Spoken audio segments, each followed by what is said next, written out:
সাল্লাম আমাদের মতো মানুষ, ও মাটির তৈরি, নূরের তৈরি নয়। রাসূলুল্লাহ সাল্লাল্লাহু আলাইহি সাল্লাম, দয়াল নবী মুহাম্মদ সাল্লাল্লাহু আলাইহি সাল্লাম মানুষ, তাই বলে আমাদের মতো মানুষ যে বলবে সে কাফের হয়ে যাবে। আল্লাহ কোরআনে বলেছেন, কুল ইন্নামা আনা বাশারুম মিসলুকুম, মুহাম্মদ সাল্লাল্লাহু আলাইহি সাল্লাম আপনি বলেন আমি তোমাদের মতো মানুষ। এটা কোরআনে সূরা কাহাফে আল্লাহ বলছেন। কোথায়? কথা বলে না। সূরা মুমিনুনের 34 নম্বর আয়াতে আবার আল্লাহ বলছেন, ওয়ালা ইন আতাতুম বাশারাম মিসলাকুম ইন্নাকুম ইযান লা খাসিরুন। মুহাম্মদ সাল্লাল্লাহু আলাইহি সাল্লাম আপনি বলে দেন, মানব জাতি তোমরা যদি তোমাদের মতোই সাধারণ কোনো মানুষের আনুগত্য করো তাহলে অবশ্যই তোমরা কাফের হয়ে যাবা। এখন আপনি বলেন, দয়াল নবী মুহাম্মদ সাল্লাল্লাহু আলাইহি সাল্লামকে সাধারণ মানুষ বললে আর তো আনুগত্যর, এটা আমি মুখে বলতে পারবো না। দয়াল নবী মুহাম্মদ সাল্লাল্লাহু আলাইহি সাল্লামের আনুগত্যটাই ইসলাম। আর আল্লাহ বলেছেন সাধারণ কোন মানুষের, তোমাদের মতো সাধারণ মানুষের আনুগত্য করা চলবে না। তাহলে মুসলমান হইতে হলে, মুমিন হতে হলে এই কথা স্বীকার করতেই হবে, যারা আল্লাহকে বিশ্বাস করে তাদেরকে এই কথা বলতেই হবে, মুহাম্মদ সাল্লাল্লাহু আলাইহি সাল্লাম মানুষ, তবে আমাদের মতো সাধারণ মানুষ বলা যাবে না। মুহাম্মদ সাল্লাল্লাহু আলাইহি সাল্লাম মানুষ, তবে আমাদের মতো সাধারণ মানুষ বলা কখনোই যাবে না। কথা বুঝতে পেরেছেন? কোরআনের ব্যাখ্যা কোরআন দিয়ে আল্লাহ করে দিয়েছেন, ঠিক কি না? এখন আসুন, দয়াল নবী মুহাম্মদ সাল্লাল্লাহু আলাইহি সাল্লামকে আল্লাহ মানুষ বলেছেন, তাই বলে আমাদের মতো মানুষ বললে ঈমান থাকবে না। আল্লাহর একটা ঘর আছে, ওইটার নাম কি বলেন তো? আরে মিয়া, ওইটার নাম কোন? কাবা। কাবা, ঠিক কি না? কাবাকে আল্লাহ ঘর বলছে, আবার আপনি যে থাকেন এটাও ঘর। কাবাও ঘর, আপনার বাড়িটাও ঘর। এখন কেউ যদি বলে ঘর ঘর তো একই, সে মুসলমান থাকবে না কাফের হবে? আল্লাহর কোরআনকে আল্লাহ কিতাব বলছেন, আর আপনি মাস্টার ডিগ্রিতে পড়েন, আপনারও কিছু কিতাব আছে। আল্লাহর কোরআনটাও কিতাব, আপনার মাস্টার ডিগ্রির বইটাও কিতাব। কিতাব বলার কারণে কি আল্লাহর কিতাব আর আপনার কিতাব এক বললে ঈমান থাকবে? আরে হারামজাদা ওহাবিরা, শুনে রাখলাম আযহাবিরা, মুহাম্মদ সাল্লাল্লাহু আলাইহি সাল্লাম মানুষ, আমরাও মানুষ, তাই বলে মুহাম্মদ সাল্লাল্লাহু আলাইহি সাল্লামকে আমাদের মতো মানুষ বলা যাবে না। আমরা আব্দুল্লাহ, মুহাম্মদ সাল্লাল্লাহু আলাইহি সাল্লাম নবিউল্লাহ। বাইতুল্লাহ ঘর, তোর ঘরও ঘর, এই জন্য বাইতুল্লাহ আর তোর ঘর এক নয়। আল্লাহর কোরআন কিতাবুল্লাহ কিতাব, আর তোর মাস্টার ডিগ্রির কিতাব কিতাব বলে এক নয়। মুহাম্মদ সাল্লাল্লাহু আলাইহি সাল্লামকে আল্লাহ মানুষ বলেছেন, তাই বলে আমাদের মতো সাধারণ মানুষ বলা যাবে না। আমরা আব্দুল্লাহ, মুহাম্মদ সাল্লাল্লাহু আলাইহি সাল্লাম নবিয়ুল আম্বিয়া, সকল নবীর নবী বলেন সুবহানাল্লাহ। কথা বুঝতেছেন? আমার দয়াল নবী মুহাম্মদ সাল্লাল্লাহু আলাইহি ওয়াসাল্লামের এখন তাদের কথা যে আল্লাহর হাবিব মুহাম্মদ সাল্লাল্লাহু আলাইহি ওয়াসাল্লাম, ওনাকে নূরের বলা যাবে না, কারণ মুহাম্মদ সাল্লাল্লাহু আলাইহি ওয়াসাল্লামের জিসিম মোবারকে মাটি ছিল। এখন আমারে আপনারে আল্লাহ কি দিয়া বানাইছেন? কথা কয় না, কথা ব্যাপক। আমার একটা ক্যাসেট আছে নূরে মুহাম্মদী, এটা শুনলে অনেক দলিল পাবেন। আমি সংক্ষেপে বলি, আমার আপনার মাটির সৃষ্টি, এটা তো আপনারা কি কথা বলেন? কথা বলবেন না। আমাকে আপনাকে বানাইছে আল্লাহ মাটি দিয়া, কি দিয়া? হাসরের দিন এই আমাদের মাটির চেহারাগুলো নূর হয়ে যাবে, ঠিক কিনা? আলা ইন্না আউলিয়া আল্লাহি লা খাউফুন আলাইহিম ওয়া লা হুম ইয়াহজানুন। এই আয়াতের ব্যাখ্যায় ইবনু কাসির সূরা ইউনূসের 62 নম্বর আয়াতের ব্যাখ্যায় লিখেছেন, ইবনু কাসিরকে ইমাম ইবনু তাইমিয়ার ছাত্র, এ লামাযহাবীদের বড় ওস্তাদ ইবনু তাইমিয়া, তার হাতে গড়া ছাত্র ইবনু কাসির, তিনি তার তাফসীর ইবনে কাসিরে লিখেছেন, আল্লাহর হাবিব মুহাম্মদ সাল্লাল্লাহু আলাইহি ওয়াসাল্লাম ইরশাদ করেছেন ১৫০০ বছর আগে, দয়াল নবীজি বলেছেন, ইন্না মিন ইবাদিল্লাহি ইবাদান ইয়াকবিতুহুমুল আম্বিয়া ওয়াশ শুহাদা। কাল কিয়ামতের দিন আমার উম্মতের আল্লাহর কিছু বান্দা এমন থাকবে যাদের দেখে দেখে পূর্ব জমানার নবী আর শহীদগণ ঈর্ষা করতে থাকবে। সাহাবা একরাম বললেন, তারা কারা?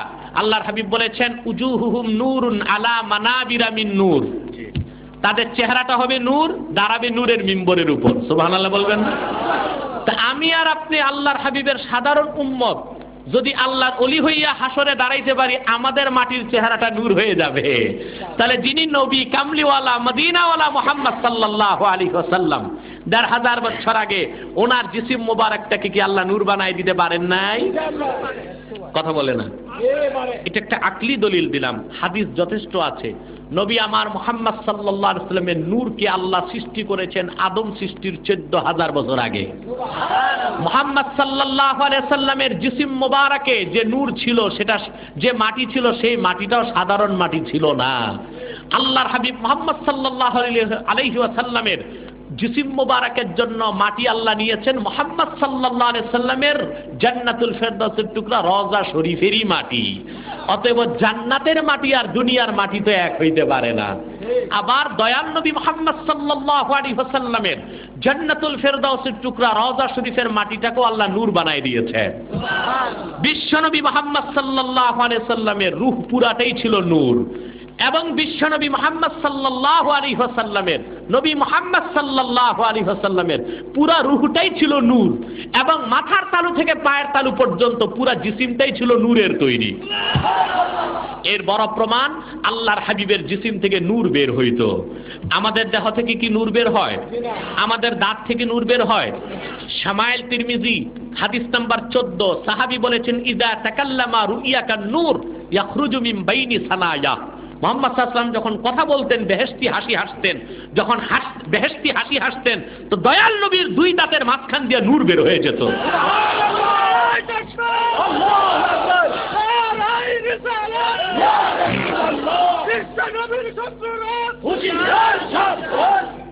বন্ধুরা আমার ভালো করে খেয়াল করবেন, কথা বুঝতেছেন আমার? তাহলে কি বোঝা গেল? আল্লাহর হাবিবের দাঁতটাও নূরের ছিল বলেই নূর বের হইতো, ঠিক কিনা? আসেন সহিহ হাদিস, একেবারে আমি 1 লাখ না 10 লাখ টাকার চ্যালেঞ্জ করলাম, এই লামাযহাবী বাটপার গুলো বলে নূরের ব্যাপারে সহিহ কোনো হাদিস নাই। আমরা বলি নূরের ব্যাপারে কিছু মওযু হাদিস আছে, মওযুটাকে বাদ দিব আমরা, জয়ীফটাও দরকার নাই আমাদের, সহিহ হাদিসটাকে তো মানতেই হবে। দালাইলুন নবুওয়াতের প্রথম খণ্ডের 86 পৃষ্ঠায় বাবু মাউলিদিল মুস্তাফা সাল্লাল্লাহু আলাইহি সাল্লাম এই বাবের হাদিস ইরবাদ বিন সারিয়া বর্ণনা করেছেন। ওয়া আনিল ইরবাদ ইবনে সারিয়া রাদিয়াল্লাহু তাআলা আনহু আন্নাহু قال قال سمعت رسول الله صلى الله عليه وسلم يقول إني عبد الله وخاتم النبيين وإن آدم لمنجدل في طينته وفي آخر الحديث أن أم رسول الله صلى الله عليه وسلم رأت حين وضعته نورا أضاءت له كسور الشام। ইরবাদ ইবনে সারিয়া বলেছেন আমি আমার নিজের দুই কানে দয়াল নবী মুহাম্মদ সাল্লাল্লাহু আলাইহি ওয়াসাল্লামের নূরের জবান থেকে শুনেছি। মুহাম্মদ সাল্লাল্লাহু আলাইহি ওয়াসাল্লামের সাথ করেছেন আমি মুহাম্মদ আল্লাহর বান্দা এবং সর্বশেষ নবী, তখন থেকে আদম যখন ধুলার মধ্যে গড়াগড়ি খাচ্ছিল, আদমের দেহ আল্লাহ তখন বানান নাই। এই হাদিসের শেষ ইবারতে এসেছে দয়াল নবী মুহাম্মদ সাল্লাল্লাহু আলাইহি ওয়াসাল্লাম ১৫০০ বছর আগে হযরতে আমেনা রাদিয়াল্লাহু তাআলা আনহার পবিত্র রেহেম মোবারক থেকে যখন তাশরিফ নিয়েছেন মক্কা শরীফে, মা আমেনা দেখেছেন আল্লাহর হাবিব দয়াল নবী মুহাম্মদ সাল্লাল্লাহু আলাইহি ওয়াসাল্লামের নূরের জিসিম মোবারক থেকে একটা নূর বের হয়েছে ১৫০০ বছর আগে। সেই নূরের আলোতে মা আমেনা দেখেছেন মক্কা শরীফ থেকে শত শত মাইল দূরে শাম দেশের প্রাসাদগুলো উজ্জ্বল হয়ে গেছে। তাহলে সহিহ হাদিস প্রমাণ দিচ্ছে দয়াল নবী মুহাম্মদ সাল্লাল্লাহু আলাইহি সাল্লামের জিসিমে নূর ছিল। সুবহানাল্লাহ বলবেন না? আমার নবী মুহাম্মদ সাল্লাল্লাহু আলাইহি সাল্লাম নূরের নবী, আমার নবী তোমার নবী মুহাম্মদ সাল্লাল্লাহু আলাইহি সাল্লাম নূর নবী, বলেন সুবহানাল্লাহ। তবে আমরা বলে দিচ্ছি আল্লাহর হাবিব মুহাম্মদ সাল্লাল্লাহু আলাইহি সাল্লামের নূর জাতি নূর বলা যাবে না, খালকি নূর। আল্লাহর হাবিব মুহাম্মদ সাল্লাল্লাহু আলাইহি সাল্লামের নূর খালকি নূর, সৃষ্টি নূর, সৃষ্টি করেছেন আল্লাহ। জাতি নূর বলা যাবে না, এতে শিরিক হবে আর সূরা ইখলাসের ইনকার হবে। কথাগুলো স্পষ্ট হয়ে যাচ্ছে? সমাজটারে ধ্বংস করতেছে দুই দল, এক দল নজদি আর এক দল বেদাতি, এক দল নজদি আর এক দল বেদাতি। যারা বেদাতি তারা শিরক শিখায়, আর যারা নজদি লামাযহাবী তারা মানুষকে কুফর শেখায়, ঠিক কিনা বলে? আরো দলিল লাগবে? মিলাদ পড়া বেদাত, মিলাদে কিয়াম করা শিরক। মিলাদের বিপক্ষে আমরা দুই দল মানুষ পাই, এক দল তো কাফের মুশরিক লামাযহাবী, আরেক দল পাই কিছু কওমি মাদ্রাসার ছাত্র আর ওস্তাদ। ওনারা না বুঝেই মিলাদ কিয়ামের বিরোধিতা করতেছেন, এতে ওনারা মিলাদ কিয়ামকে বেদাত ফতুয়া দিয়ে নিজের গোল নিজে খাইতেছে। যখন মাঠে খেলা হয় তখন দেখেন না গোল নিজেরও খাইতে হয় মাঝে মধ্যে অসতর্কতায়। মনে রাখবেন যারা হানাফি মাযহাবের অনুসারী সুন্নি কওমি মাদ্রাসায় পড়েন, দেওবন্দের ছাত্র, তাদের মিলাদ কিয়াম ইনকার করার কোনো উপায় নাই।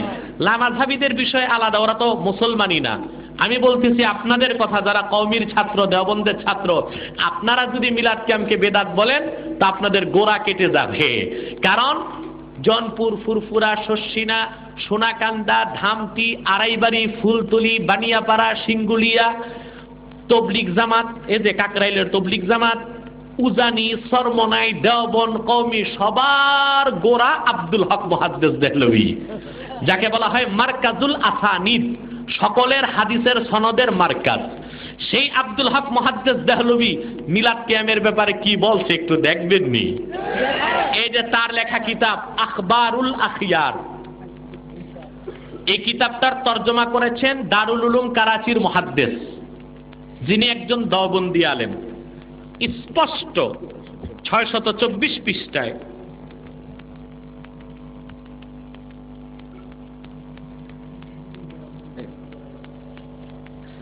624 পৃষ্ঠায় তিনি কি বলতে দেখেন। মুনাজাত বাদারগাহে কাজিল হাজাত, আল্লাহর কাছে মুনাজাতে উনি কিতাব লেখছেন তো, তারপর মুনাজাতে বলতেছেন, আয় আল্লাহ, मेरा कोई अमल ऐसा नहीं है जिसे आपके दरबार में पेश करने के लायक समझो। আল্লাহ, আমার এমন কোন আমল নাই যেটা আপনার দরবারে উপস্থিত করার যোগ্য আমি মনে করি। মেরে তামাম স্লোগান না একা একই নিয়ে আসেন, স্লোগান বন্ধ করেন, স্লোগান বন্ধ করেন।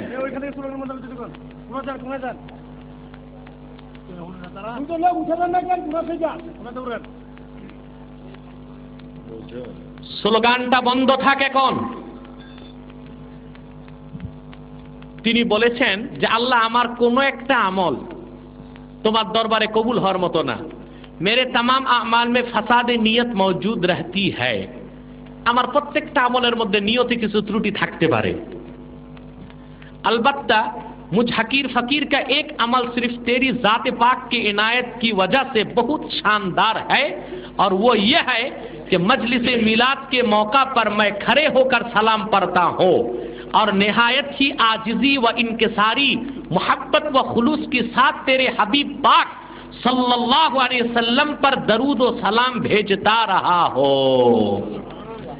আব্দুল হক মুহাদ্দিস দেহলভী রাহমাতুল্লাহি আলাইহি তিনি তার কিতাবের মধ্যে লিখেছেন যে আল্লাহ, একটু আমার দিকে মনোযোগ দেন না বাবা। আব্দুল হক মুহাদ্দিস দেহলভী রাহমাতুল্লাহি আলাইহি তার কিতাবের মধ্যে লিখেছেন যে আল্লাহ, তবে তোমার অসীম মেহেরবানিতে আমার একটা আমল বড় নিখুঁত পাইছি। সেটা হচ্ছে আল্লাহ, যখনই আমি তোমার হাবিব মুহাম্মদ সাল্লাল্লাহু আলাইহি ওয়াসাল্লামের মিলাদ পড়েছি, মিলাদে আল্লাহ তোমার হাবিব মুহাম্মদ সাল্লাল্লাহু আলাইহি ওয়াসাল্লামের মহব্বতে, মুহাম্মদ সাল্লাল্লাহু আলাইহি ওয়াসাল্লামের খেদমতে আমি সালাম পাঠাইছি দাঁড়ায়া দাঁড়ায়া, কিয়াম করছি আল্লাহ।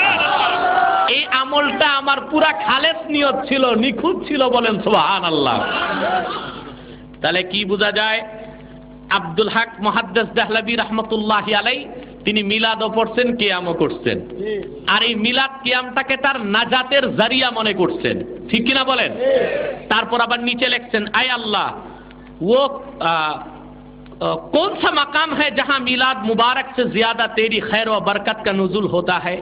আয় আল্লাহ, এমন কোন আমল আর এমন কোন জায়গা তো নাই আল্লাহ, এমন কোন অবস্থান তো নাই আল্লাহ যেখানে মিলাদ পড়ার চেয়ে বেশি বরকত নাজিল হইতে পারে। তিনি বলতেছেন যে আল্লাহ, কোন এমন আমল নাই সবচেয়ে বেশি বরকত নাজিল হয় মিলাদ পড়লে। সুবহানাল্লাহ বলবেন না? इसलिए ऐ अरहमुर राहिमीन, मुझे पक्का यकीन है कि मेरा ये अमल कभी बेकार न जाएगा, बल्कि यकीनन तेरी बारगाह में कबूल होगा, और जो कोई दरूद व सलाम पढ़े और उसके जरिया दुआ करे वो कभी मुस्तरद नहीं हो सकती है। जय अल्लाह, এই জন্য আমার কোনো আমলের দোহাই দেই না, জীবনে যত মিলাদ কিয়াম করছি এটা তুমি কবুল করে নাও আর আমারে মাফ করে দাও, কারণ যে কোনো আমল নষ্ট হইতে পারে, মিলাদ কিয়ামটা আল্লাহ নষ্ট হওয়ার মতো আমল না।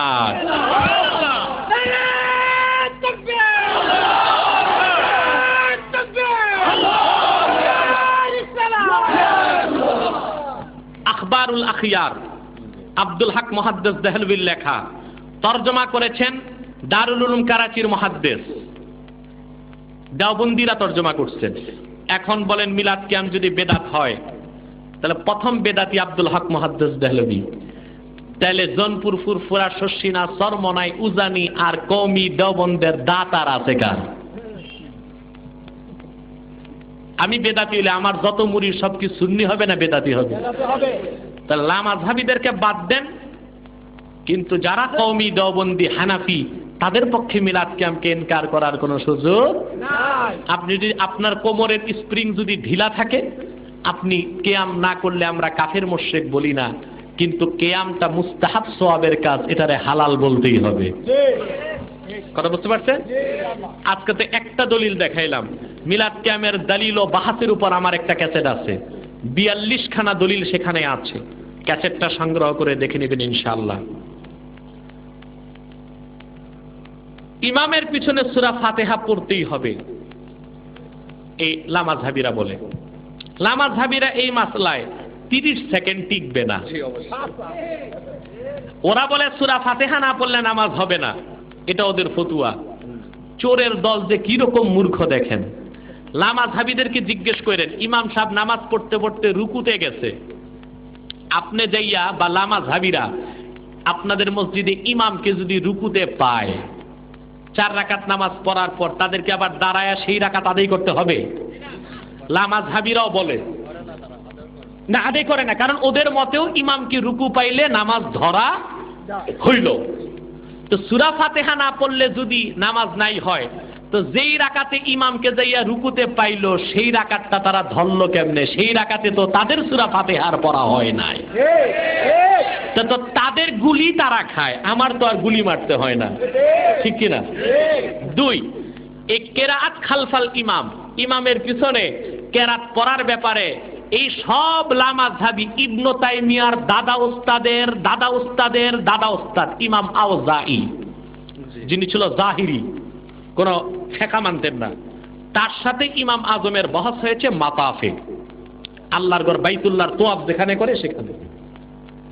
ইমাম আজম গেছে হজ করতে, ইমাম আওজাঈর লোকজন আটকায় ফেলছে। ইমাম সাহেব আপনি নাকি বলেন ইমামের পিছনে মুক্তাদির কেরাত পড়তে হয় না? কয় হ্যাঁ, তা তো বলি আমি।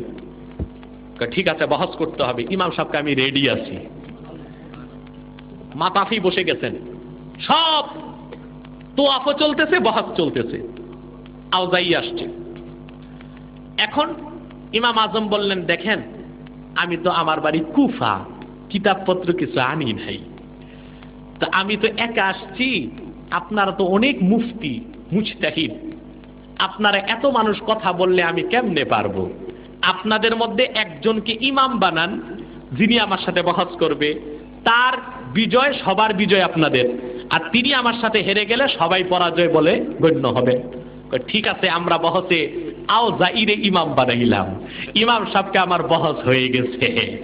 একটা বহসের ক্ষেত্রে একজনকে ইমাম মানলে তার বিজয় যদি সবার বিজয় হয়, তার পরাজয় যদি সবার পরাজয় হয়, নামাজের মধ্যে ইমাম সাহেব সূরা ফাতিহা পড়লে সবার পড়া হয়, কেরাত পড়লে সবার পড়া হয়। কথা বুঝতে পেরেছেন? আওজাঈ সেখানে মাথা নত করে হেরে গেছে। আমাদের এই দলিলের সাথে আবার হাদিসও আছে, আবু দাউদের হাদিস। দয়াল নবী মুহাম্মদ সাল্লাল্লাহু আলাইহি ওয়াসাল্লাম ইরশাদ করেছেন, কিরাআতুল ইমামে কিরাআতুল লাহুম, ইমামের কেরাতটাই মুক্তাদিদের কেরাত। নাসাইতে এসেছে, ইন্নামা জুইলাল ইমামু লিউতাম্মা বিহ, ইমামকে ইমাম বানানো হয়েছে তার অনুসরণ করার জন্য। এই জন্য ইমামের পিছনে আমরা আর সূরা পড়ি না, ডাইরেক্ট হাদিসকে আমরা অনুসরণ করতেছি। তারপরের আলোচনা উনি করে ফেলছেন, আমি আর বাড়াচ্ছি না। আমি স্পষ্ট বলে যাচ্ছি, লামাযহাবীদের সাথে আর কোনো আপনাদের সম্পর্ক নাই। তারা আজকে এখানে আর কোনো প্রশ্ন নেই, বসেন।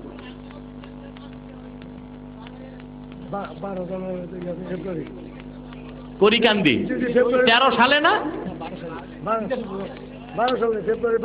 ফেব্রুয়ারি 12। হ্যাঁ, আসবো ইনশাল্লাহ। করিকান্দি মাহফিলে 12 ফেব্রুয়ারি আমি আসবো ইনশাল্লাহ। আল্লাহ যে তৌফিক দেয় আপনারা যাওয়ার চেষ্টা করবেন, পারবেন না ইনশাল্লাহ? আর মার্চ মাসের 6 তারিখ আমি গৌরীপুর বাজারে আসতেছি, দলে বলে যাবেন ইনশাল্লাহ, পারবেন না? আর মার্চের 14 সাবিট দিয়ে আসবো ইনশাল্লাহ। ওটা 12 সালে না 13 সালে? বন্ধুরা, এখন আমি চলে যাব, আমার মাহফিলটা ধরতেই হবে কুমিল্লা। আমি এখনই চলে যাচ্ছি, আমি মুনাজাত করব না, আপনারা উঠাউঠি করবেন। বিশিষ্ট আলেমে দ্বীন মাওলানা মুফতি হাফেজ নেসারউদ্দিন সাহাব চলে এসেছেন আলহামদুলিল্লাহ। উনি ইনশাআল্লাহ বয়ান করবেন, উনি মুনাজাত করবেন। কারণ মুনাজাত করলেই অনেকে ভাববেন ওয়াজও শুনলাম মুনাজাতও শুনলাম, বাড়ি যাই, বিশৃঙ্খলা হবে। আপনারা একটা একটা লোক উঠাউঠি করবে না, পারবেন না ইনশাআল্লাহ। আবারও আমি স্পষ্ট আওয়াজে বলে যাচ্ছি, লা মাযহাবিরা বাতিল বেঈমান মুশরিক, তাদের বিরুদ্ধে বহস করার জন্য এনায়েতুল্লাহ আব্বাসী 24 ঘন্টা প্রস্তুত আছে ইনশাআল্লাহ।